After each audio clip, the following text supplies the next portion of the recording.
নিশা Silchar rail ষ্টেচনত উত্তপ্ত পৰিস্থিতি বাতানুকুল দবাত দুৰ্গন্ধ ওলোৱাত ক্ষুভিত একাংশ যাত্ৰী শিলচৰ ৰঙিয়া এক্সপ্ৰেছৰ দবাত দুৰ্গন্ধময় পৰিৱেশ উত্তেজিত যাত্ৰীয়ে 2 ঘণ্টা ধৰি আবদ্ধ কৰি ৰাখিলে ৰেলখন নিশা 10:45 বিপৰীতে 12:30 ৰাওনা হয় ৰেলখন সাফাই কৰ্মীয়ে দবা কেইটা পৰিষ্কাৰ কৰাৰ পিছতহে শান্ত হয় যাত্ৰীসকল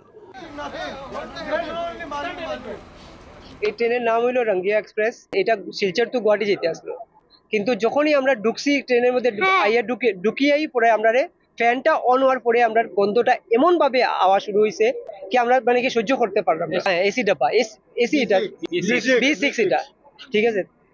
এরপরে আমরা এখানে যে সাফাই কর্মচারী তারা কমপ্লেন করা হয়েছে, তারা আমরা কথা ইগনোর করছে। ইগনোর করার পরে আমরা হাল্লা চিৎকার করছি তখনও আমরা কোনো কিছু টিটি হওয়ার পরে তখনও আমরা কথা কোনো কিছু শোনা যার না, তারা ট্রেন ছাড়ি দেন। এরপরে আমরা সব বগির মানুষের মিলিয়া সবের সহায়তা দিয়া ট্রেনের চেনটা টানা হয়েছে, আটকাইছি আমরা। এরপরে আবার আমরা কইছে আমরা তো এটা তো আগে সাফাই কর্মচারীরা তারা আইছে, আওয়ার পরে কয় এটা তো আগেও আইছিল গন্ধ, সকালেও আইছিল। যখনই মানে কি এর আগের বারও কমপ্লেন করা হয়েছে, এই বগিটার আগেও কমপ্লেন করা হয়েছে, কিন্তু তারা ইগনোর করছে।